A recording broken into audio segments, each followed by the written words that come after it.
Hello everyone. तो बहुत ही important ये लेक्चर होने वाला है क्योंकि ज्योमेट्री का पहला वीडियो लेक्चर है जिसमें आप लोग पूरा आपको क्वेश्चन देखने मिलेगा, प्रीवियस ईयर क्वेश्चन। और बहुत ही इम्पोर्टेंट इस कारण क्योंकि इसको एक टफर साइड इसको माना जाता है। अगर हम देखें सीधी आप हम सीधी पीएससी में, तो ये बेसिकली ये क्वेश्चंस होते हैं जो थोड़े से टफ होते हैं और इनको करना थोड़ा सा मुश्किल होता है। इनके लिए हमको बहुत सारे चीज़ें याद रखने की जरूरत होती है। तो चलिए शुरू करते हैं। हमें आज का पहला क्वेश्चन है यहाँ पर दो रेखाएं हैं। एक रेखा PQ तथा RS एक दूसरे को O पर प्रतिच्छेदित करती है, मतलब काटती है। यदि रेशियो दिया है, अगर angle of POR ratio angle of ROQ is equal to 5:7 हो, तो एंगल POS क्या होगा? तो हमको रेशियो दिया है POR, मतलब ये वाले एंगल का हमको दिया है और ये वाले एंगल का हमको रेशियो दिया है। कितना दिया है? 5:7। और हमने कुछ एक लेक्चर पहले क्या पढ़ा है? रेशियो पढ़ा है। तो आपको पता है कि अगर इसको 5 दिया है तो उसको 5x मान सकते हैं, इसको हम 7x मान सकते हैं। ठीक है। अगर ध्यान से देखेंगे तो ये कितना होगा? ये पूरा एंगल कितना होगा? हमको निकालना कौन सा एंगल है? हमको निकालना है POS। मतलब बेसिकली हमको ये वाला एंगल निकालना है, ये वाला। ठीक है, ध्यान से सुने। तो ये वाला एंगल कितना हो जाएगा? ये वाला एंगल कितना होगा दोनों मिलाकर के? देखो इतना कितना दिख रहा है, 180 दिख रहा है ना, 180 डिग्री। तो बेसिकली 5x प्लस 7x का मतलब क्या है? यहाँ पर 180 डिग्री का एंगल बन रहा है। तो इसका मतलब x का वैल्यू कितना आ जाएगा? तो ये 12x इज इक्वल टू 180। तो x इज इक्वल टू कितना आ जाएगा? 15 डिग्री आ जाएगा। x इज इक्वल टू, हमको क्या निकालना है? हम इस पर इंटरेस्टेड है, ये वाले एंगल पर। तो अगर इसके सामने वाला निकाल लें तो उसको क्या बोलते हैं हम लोग? शीर्षाभिमुख कोण बोलते हैं ना। तो शीर्षाभिमुख कोण निकालना है हमको। अगर ये एंगल निकाल ले तो हम ये एंगल निकाल लेंगे। तो 7x का वैल्यू कितना हो जाएगा? 15 सत्ते 105। कितना हो जाएगा? 105 डिग्री। तो इसका वैल्यू कितना हो जाएगा? 105। तो सामने वाला कितना हो जाएगा? 105। इस प्रकार से हमारा आंसर आ गया ना, POS का निकल गया आंसर 105 डिग्री। क्वेश्चन इजी है, थोड़ा यहाँ पर ध्यान देना था आपको। ठीक है, चलो अगला क्वेश्चन देखें। यदि एक आयत ABCD तथा समांतर चतुर्भुज ABRS के आधार तथा ऊंचाई इक्वल हो, इसका ये आयत है एक और इसका आधार तथा ऊंचाई क्या हो? दोनों का सेम अगर, तो क्या सही है दोनों में से? तो ये आपको पहले पता होना चाहिए। ठीक है, देखिए ध्यान से। तो यहाँ पर अगर एक आयत रहेगा इस तरीके से और यहाँ पर अगर समांतर चतुर्भुज रहेगा इस तरीके से, तो दोनों का फॉर्मूला, इसका फार्मूला क्या होता है? इसका फार्मूला होता है L इंटू बेस, लंबाई गुणित चौड़ाई। इसका फार्मूला बेस इंटू हाइट। तो ये वाला हाइट होता है इसमें, यहाँ पर ये वाला जो हाइट दिख रहा है इसमें हाइट, बेस इंटू हाइट।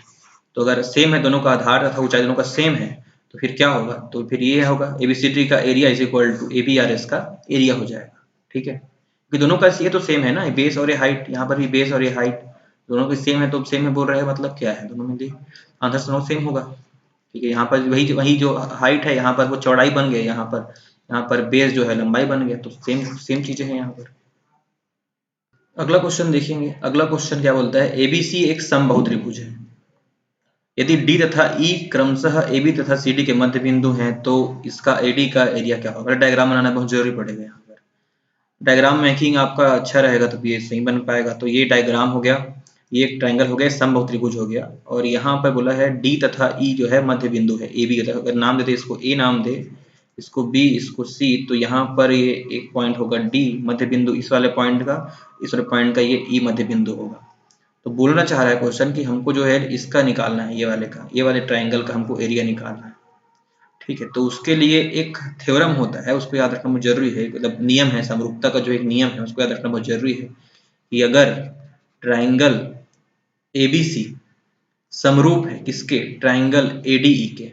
अगर दो ट्रायंगल समरूप है, मतलब अगर ये पूरा ट्रायंगल ABC समरूप है कौन से ट्रायंगल के? ये ADE के। तो उस केस में जो AD AB is equal to 1, sorry AB AD और DB इज इक्वल टू ये 1 हो जाएगा यहाँ पर।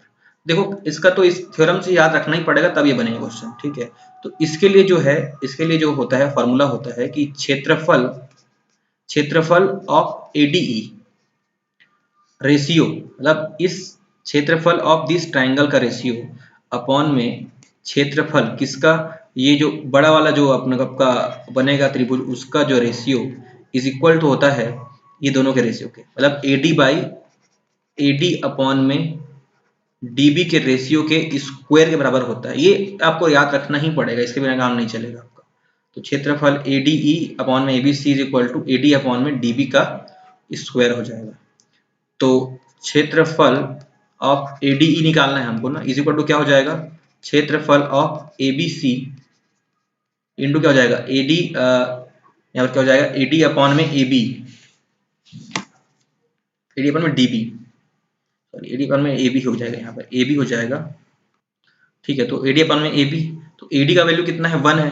ठीक है, और AB कितना हो जाएगा, मतलब A से B, तो यहाँ तक 1 था, यहाँ से कितना हो जाएगा, यहाँ से यहाँ तक 1, तो कितना हो गया टोटल 2, तो 1 अपॉन में 2 का स्क्वायर, तो कितना हो जाएगा यहाँ पर क्षेत्रफल ऑफ ABC इंटू 1/4, तो कौन सा आंसर हो जाएगा, ये वाला आंसर हो जाएगा। तो यहाँ पर आपको याद रखना ही पड़ेगा कि ऐसा होता है, अगर याद नहीं रहेगा तो फिर ये क्वेश्चन थोड़ा सा क्रिटिकलिटी यहाँ पर समझ में नहीं आएगा, नहीं बन सकता। याद रखना पड़ेगा आपको कि अगर जैसा हमको पॉइंट दिया हो इस तरीके से, तो याद रखना पड़ेगा कि इस ट्राइंगल का रेशियो अपॉन पूरे ट्राइंगल का ratio is equal to the इस ये वाला लेंथ अपॉन में इसका पूरा लेंथ का रेशियो का स्क्वायर, याद रखना पड़ेगा। एक क्वेश्चन अगला दिया है कि एक त्रिभुज का बाह्य कोण 125 डिग्री है, यदि आंतरिक विपरीत कोण 38 डिग्री का है तो शेष दो कोणों का अंतर कितना होगा। देखिए यहाँ पर ट्राइंगल बना हुआ है, ये देखो ट्राइंगल बना है, ये इसका बाह्य कोण एक्सटर्नल एंगल बोलते हैं ना, बाहर में बनने वाला कोण, ये इसका अंतः कोण है जो अंदर में बनता है। तो 38 डिग्री अंदर में कोण बनता है, विपरीत कोण यहाँ पर है 38 डिग्री, यहाँ बना है 125 डिग्री। तो पूछा है कि शेष दोनों कोणों का अंतर कितना होगा, मतलब जो बाकी जो बचे हैं दो कोण, उसका अंतर कितना होगा। तो निकालने के लिए पहले हमको दोनों कोण को निकालना होगा ना, ये तो जरूरी है। तो बेसिकली अगर हम देखें यहाँ पर, तो angle A plus angle B plus angle C is equal to कितना होता है, 180 डिग्री होता है पॉसिबल है। ठीक है, तो यहाँ पर ध्यान से समझेंगे इसको। तो यहाँ पर देखें, यहाँ पर ये कितने का होगा, ये वाला अगर ये 125 है और ये पूरा कितने का होगा 180 का होगा, इतना डिग्री, तो ये जो बचा है कितने का होगा, तो 180 में घटा देते हैं हम लोग 125 को, कितने का हो जाएगा ये, तो ये 55 डिग्री का हो जाएगा यहाँ पर। मतलब ये वाला जो एंगल है एंगल C कितने का होगा, 55 डिग्री का होगा। तो देते हैं वैल्यू, हमको B पता ही है, तो angle A plus angle B, अरे यार फिर से लिख दिया हम लोग इसको ना, इसको यहाँ पर एंगल भी पता है हमको 38 डिग्री का है, और एंगल C हमको पता है 55 डिग्री का है, इज इक्वल टू कितना है 180। ठीक है, तो एंगल A का वैल्यू कितना आ जाएगा, सॉल्व करेंगे इसको तो 87 डिग्री आ जाएगा। ठीक, तो हमको A मिल गया, हमको C मिल गया है, तो हम क्या निकालना है, हमको A माइनस C तो निकालना है हमको, दो एंगल का डिफरेंस निकाला है ना, ये और ये अननोन का निकालना था।